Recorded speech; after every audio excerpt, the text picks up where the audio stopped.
Last time back at the ranch, I left you guys in suspense about marking out and cutting these miters. Today, I'll do that. I'll try to accurately mark them out to the exact size that they have to be. Again, trying to think ahead and try to project if there's anything I have to eliminate, any kind of marks, anything like that that really needs extra attention. Let's talk about the exact size of this because I ran over to the old chalkboard to make sure that I didn't make a mistake by getting the wrong size. Again, measure twice, cut once, you heard about that. You just want to make sure that you're definitely accurate by double checking, because if I made a mistake on cutting these pieces, if I cut them to length and I cut them short, then I'd have to redo all this again, which means take a board off of the pile, cut it to a workable size, joint the edge. It's just too much. So I want to just take 3 seconds to run over there, get my exact size, which I happen to have here, and cut these pieces to exact size. My picture frame has to be 19 inches wide. It has to be 24 and a half inches long. So that's what I'm going to do, is I'm going to mark these out. And it's important that you understand 19 by 24, what's what here. I am not taking a measurement from this point, from the long point of the miter, 24 inches, and cutting it to that size. I'm not taking a measurement from the short end of the miter, 24 inches, 24 and a half inches, and cutting it to that length. I actually need it to be from the inside corner of this miter. Remember, this is the longest part of that entire rabbet. So I need to cut a measurement from this point here all the way down, one 19 inches, the other one 24 inches, and cut it to that measurement. So it's a tricky measurement to mark out. I'm going to try to do this on one of these pieces, but before, I want to think about my principles of this miter saw.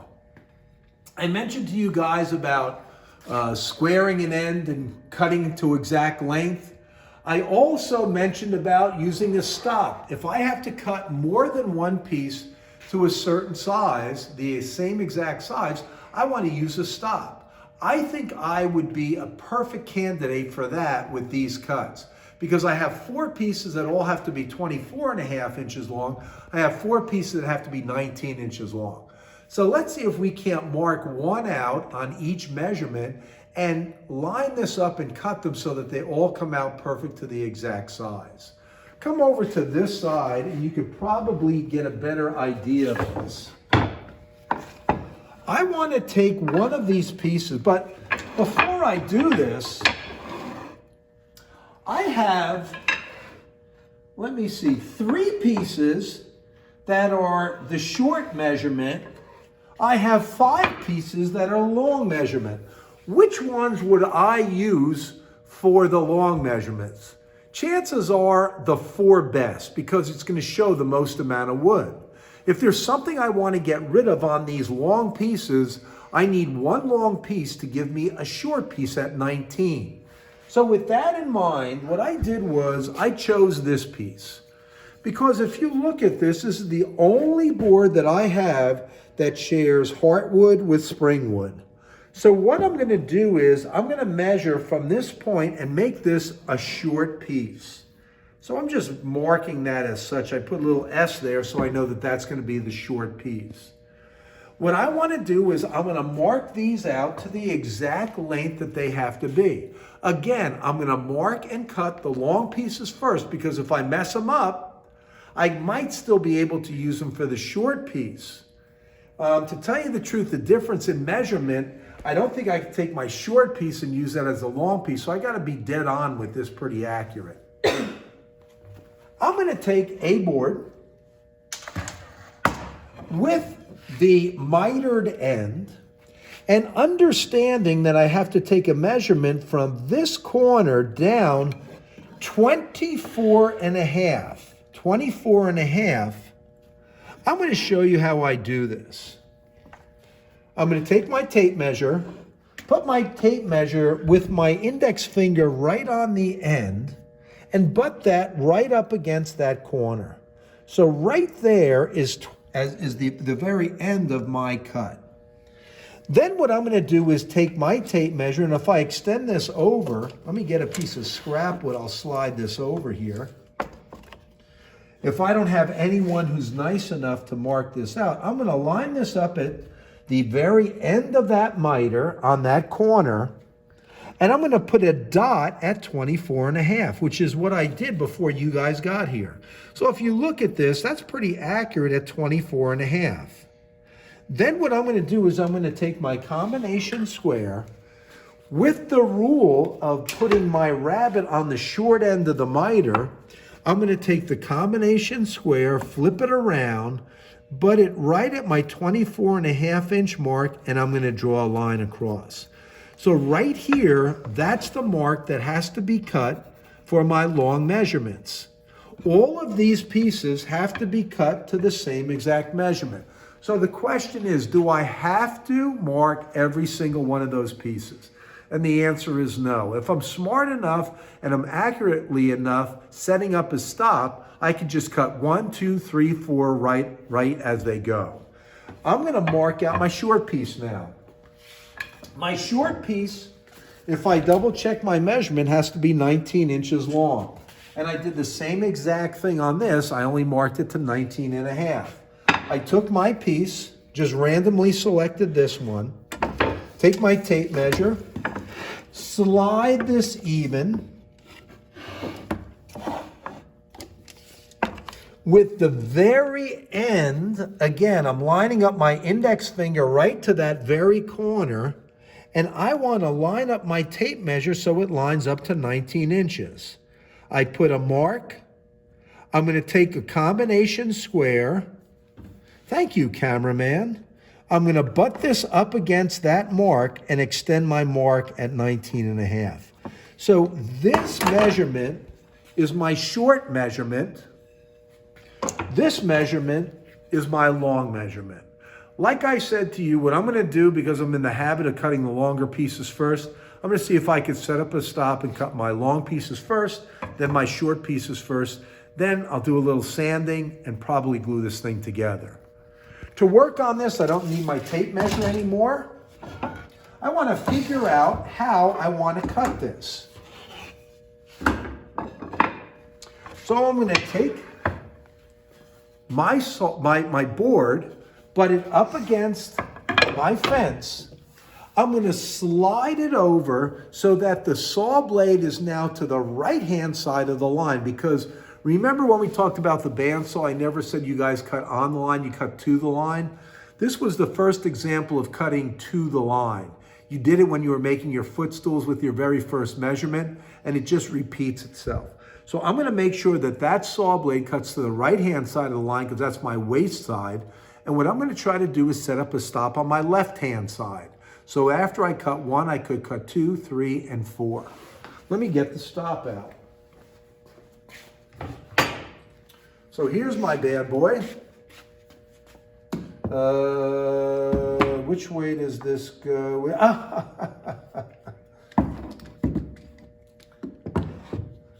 I'm going to place this up against the very end, tighten this down after I line up my saw blade to my pencil line.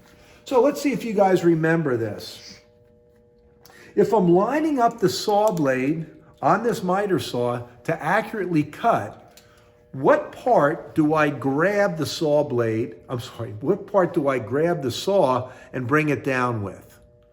It's not the handle, because the handle has the switch. What I want to do is I want to grab hold of that motor and bring it down, and that way I won't accidentally turn the saw on. I need 2 pair of glasses for this to be accurate. I'm going to get right down to this level. I'm going to bring the saw down and line it up as accurately as I possibly can. That looks pretty good right there. Pretty accurate to the line. So I'm going to leave about half of that line, I hope. The next thing that I'm going to do is hold on to this so the board doesn't move. I'm going to did you get my bald head on that one? I hope not. I'm going to slide my left hand. Don't get smart, cameraman. I'm going to slide my stop over Squeeze my stop, tighten this down so it doesn't move. And now when I make my cut, I should be able to take my picture frame, the long pieces, butt them up against the stop, bring the saw down, make the cut, and hopefully I'll leave the line. Let's give this a shot. Let me just double check it. Ooh. You know what I'm gonna do? I'm just gonna move this out a hair. I can move it in, but I'm just gonna move it out a hair. Because if I cut this pencil line off and you guys watch this video and I make a mistake, I'll never hear the end of it. So take my mitered end, butt it up against my stop, hold it down close to the blade, but my fingers are not anywhere near it. And I'm gonna grab hold of the saw.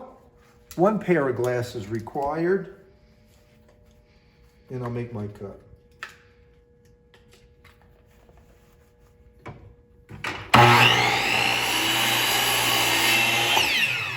Let the saw come to a complete stop. I don't like to lift it up because sometimes you'll get kickback.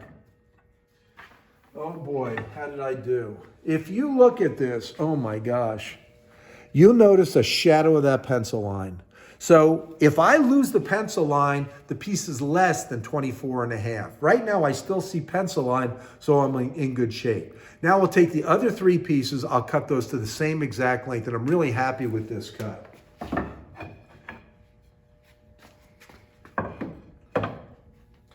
I'm gonna,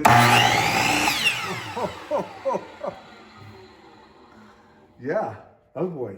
I make that mistake. Remember, the mitered end has to go up against the stop. And when I make this cut, the rabbet should be on the short end of the miter. The rabbet is always on the short end of the miter. Don't make the mistake of screwing up that cut. I butt it up against the fence.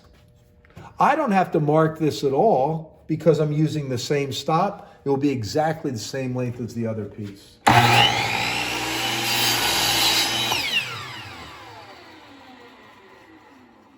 I know it's too late to do anything, but as a quick check, what I always do is take the outside miters, these outside points, I could put them right up against my index finger and I can feel those points are right next to each other. I come down here, I squeeze these together. These should be in the exact same spot, and they are. Point to point, so I know that they're exactly the same length. Let me cut the other long miters. Again, the miter goes up against the stop, and I'm gonna hold on to my piece. There's a little bit of kickback there, not sure if you guys heard it, but if I'm standing here and the saw blade is down, I have a pair of glasses, my sleeves are rolled up, you're in pretty good shape. Last cut is gonna be this. This will be my last long piece. Hold on to it again, butt it up against the miter. Butt it up against the stop.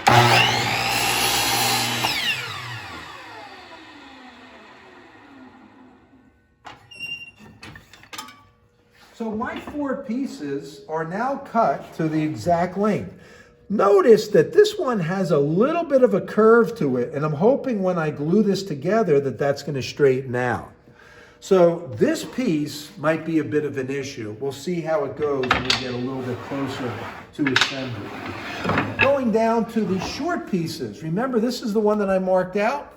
I'm going to line it up the same exact way as I did it on my long pieces. Take my board, put it up against the fence. I'm going to grab hold of that motor. I'm going to put on another pair of glasses because I want to be accurate. Bring it down. Oh, cameraman's trying to squeeze it way in. Right there, to me, that looks pretty good. I'm going to go with that. I'll hold on to it, loosen up the stop, slide it over, butt it up against there. I'll make this cut. I'm wondering, that piece that was curved, if I shouldn't have used that for my short piece. I think that probably would have been a better idea. Again, let me make the mistakes. A little bit of kickback. I'm hoping that I could see the shadow of a pencil line, and I do. So the 19-inch measurement should go from that point down to this point because the picture is going to sit all the way in there, or I should say the mat board. I'm going to cut the other 4 pieces the same exact way. Again, the miter is up against the stop. I'm going to hold on. Always let that come to a complete stop before you lift up the saw. 2, 3.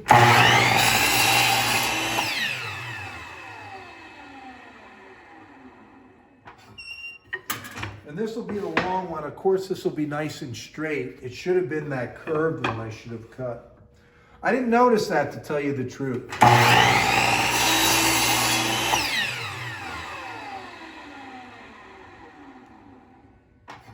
And of course, this one lays nice up against the fence. So all of these are going to lay nice and flat point to point. These, of course, come out perfect. And this curved one should be an issue.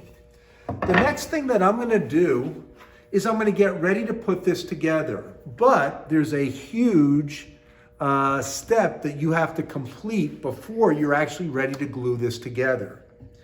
If you look at this frame, or better yet, let's look at this frame. If I simulate, this is what I'm going to get when I glue up my project, only a lot bigger.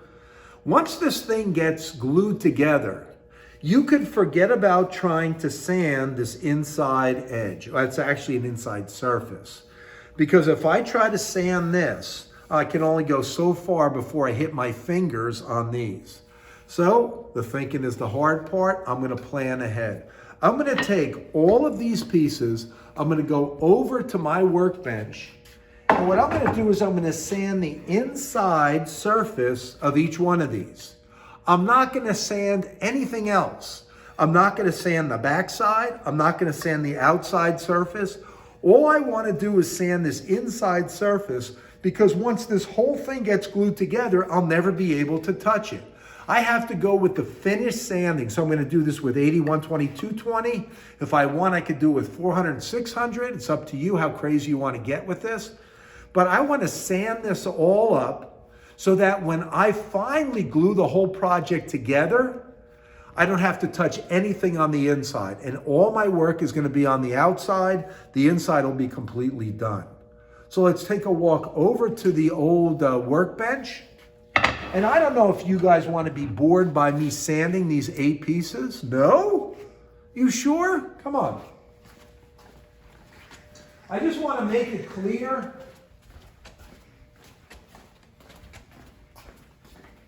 What part you have to do.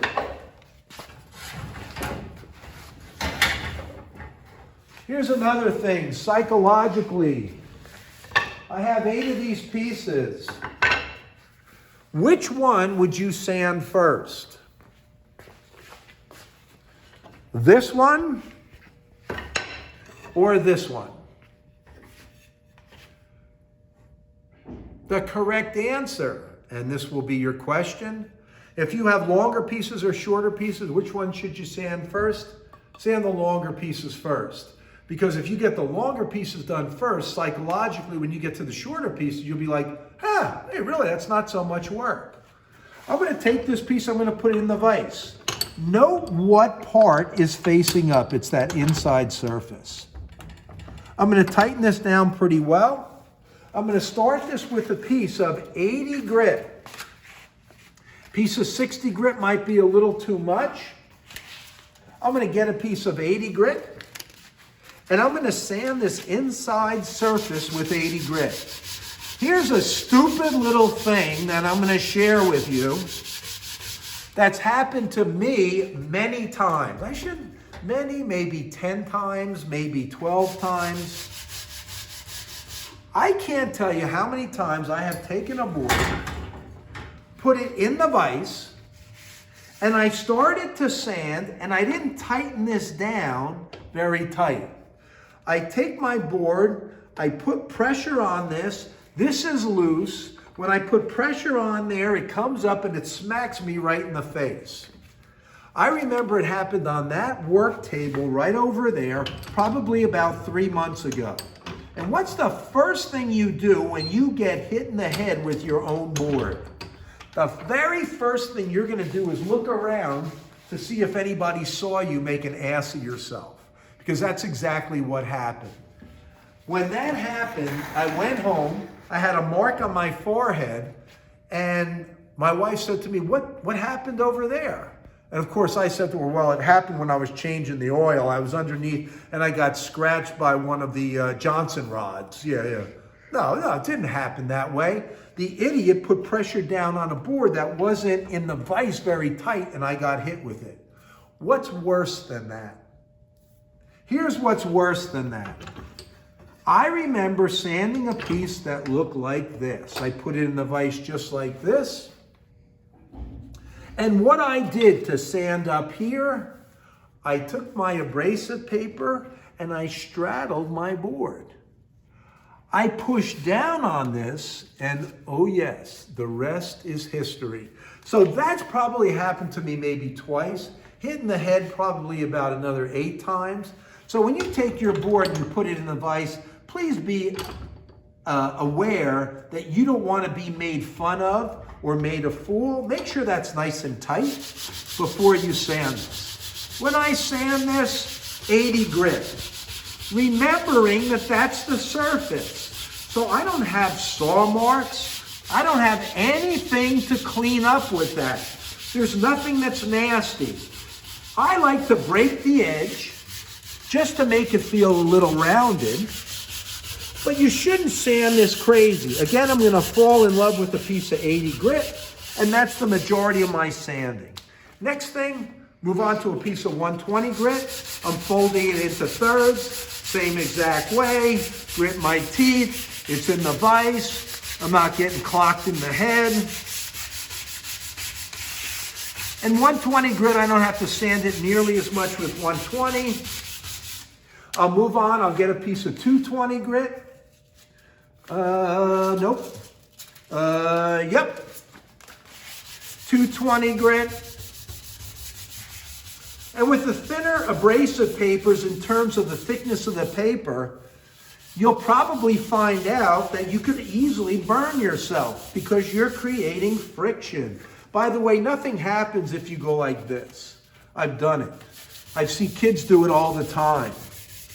You have to grit your teeth and get angry. 400 grit, do I want to use a piece of 600 grit? This project is for my kids. Yeah, they're good enough. Piece of 600 grit, and I'm done with that. I'm going to take a piece of cloth. I'll just wipe this away. And I'm going to tell you right now, that thing feels as soft as a kitten's ear. Guess what, folks? I got 7 more of these to do. I'm going to sand my 7. Maybe I'll go back there and sand this cheese board that's been sitting here for about 2 weeks. I'm going to sand all this stuff. After I do this, I'll meet you over. I'll get a picture frame clamp over by the glue table. We'll grab some glue and we'll glue this whole frame together. Any questions? Any questions? What should your question be on this? Which part of this project are you sanding before you glue up the project? And the answer is the inside surface, if the board's on its edge. The inside edge, if the board is on its surface. Got it? Next time, glue up. Have a good one.